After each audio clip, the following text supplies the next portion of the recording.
Hello friends, স্বাগত WBSSC group C group D এক্সামে basic knowledge of কম্পিউটারের আমরা চতুর্থ পর্বে এলাম। আজকে চতুর্থ পর্বে আমরা MS ওয়ার্ডের কিছু বেসিক নলেজ আমরা নেব এই ভিডিও থেকে। ইতিপূর্বে আমরা 3টে পর্বেতে আমরা বেসিক নলেজ দিয়েছি। সেখানে মাইক্রোসফট ওয়ার্ড থেকে দিয়েছি, কম্পিউটারের প্রকারভেদ সম্পর্কে দিয়েছি, কম্পিউটার কাকে বলে, কম্পিউটারের প্রজন্ম সম্পর্কে, জেনারেশন অফ কম্পিউটার, সমস্ত কিছু আলোচনা করি। আজকে আমরা MS ওয়ার্ড নিয়ে আলোচনা করব। বন্ধুরা, তার আগে জানিয়ে দিই যে মাইক্রোসফট অফিসে সাধারণত 3টি বিষয়ের উপর নির্ভর করে পরিচালিত হয়। সেগুলো হচ্ছে MS Word, MS Excel, MS PowerPoint. এগুলো জানেন যে Microsoft Word, Microsoft Excel, Microsoft power point.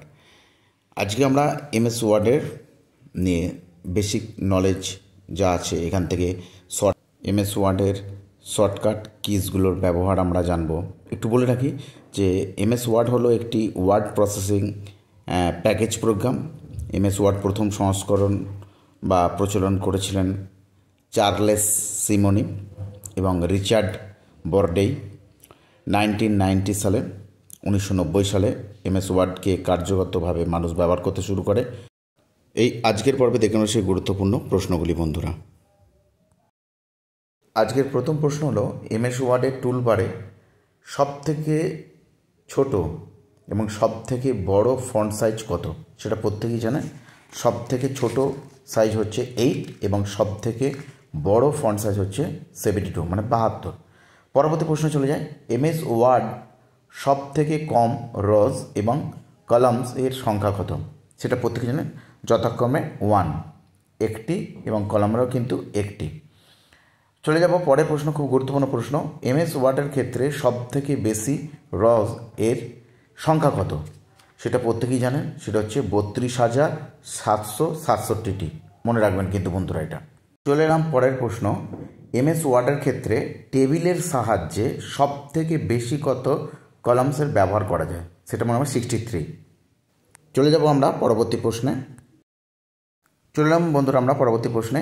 MS ওয়ার্ডে ছবি বা ডিজাইনের জন্য কি ব্যবহার করা হয়? সেটা প্রত্যেকেই জানেন, ক্লিপ আর্ট ব্যবহার করা হয়। চলে যাব পরের প্রশ্ন, MS ওয়ার্ডে কতভাবে পেজ ব্যবহার করা যায়? দুভাবে, সেটা মনে রাখবেন। সেটা হচ্ছে একটা পোর্ট্রেট আর একটা হচ্ছে ল্যান্ডস্কেপ। দুভাগে, পোর্ট্রেট আর একটা হচ্ছে ল্যান্ডস্কেপ, দুভাবে ভাগ করা যায়। পরবর্তী এবার আমরা চলে যাচ্ছি MS ওয়ার্ডের মধ্যে শর্টকাট কি এর ব্যবহারগুলো আমরা দেখব। স্ক্রিনেতে আপনারা দেখতে পাচ্ছেন একটা লিস্ট দেওয়া হয়েছে, এটাকে আপনারা স্ক্রিনশট রেখে নিতে পারেন, এটা কাজে লাগবে। দেখুন, প্রথমে দেওয়া আছে Ctrl+A ডকুমেন্টের সমগ্র তথ্যটিকে সিলেক্ট করার জন্য ব্যবহৃত হয়। তাহলে কোনো ডকুমেন্টের সমগ্র তথ্যটিকে সিলেক্ট করার জন্য আমরা কিবোর্ডের Ctrl+A কিটাকে আমরা প্রেস করি তখন। তারপরে দেওয়া আছে Ctrl+B তথ্যের সিলেক্টেড অংশকে বোল্ড করার জন্য। কোনো সিলেক্টেড অংশকে আমরা বোল্ড করব, তখন আমরা Ctrl+ কিবোর্ডের B বাটনটাকে আমরা কিটাকে আমরা প্রেস করি, ঠিক আছে। তারপরে আমরা চলে যাচ্ছি Ctrl+C তথ্যের সিলেক্টেড অংশকে কপি করার জন্য, তখন আমরা কী করি? Ctrl+C। তারপরে চলে এলাম আমরা Ctrl+E তথ্যের সিলেক্টেড অংশকে স্ক্রিনের সেন্টারে আনার জন্য, তখন আমরা কিবোর্ডের E কিটাকে আমরা প্রেস করে থাকি বন্ধুরা। তারপর আমরা চলে যাচ্ছি পরবর্তী শর্টকাট কিজে। দেখে নিন এবার কী বলা হচ্ছে। Ctrl+I তথ্যের সিলেক্টেড অংশকে ইটালিক স্টাইলে করার জন্য আমরা তখন কিবোর্ডের I এই কিটাকে আমরা প্রেস করে থাকি।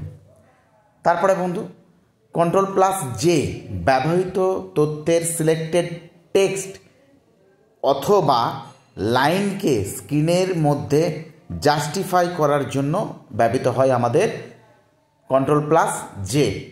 চলে যাচ্ছি আমরা পরবর্তী Ctrl+K হাইপারলিঙ্কে তথ্য যুক্ত করার জন্য ব্যবহৃত হয় কে এই কিটি। আমরা যখন হাইপারলিঙ্কে তথ্য যুক্ত করব, তখন আমরা কি টিপব না, কিবোর্ডের Ctrl+K এই কিটাকে আমরা প্রেস করব। তারপরে আমরা চলে যাচ্ছি পরবর্তী L কিতে আমরা যাব। পরবর্তী চলে এলাম আমরা পরবর্তী shortcut key control plus L স্ক্রিনের লেফটে সিলেক্টেড টেক্সটকে নিয়ে যাওয়ার জন্য তখন আমরা কিবোর্ডের কন্ট্রোল প্লাস এল কিটাকে আমরা প্রেস করে থাকি।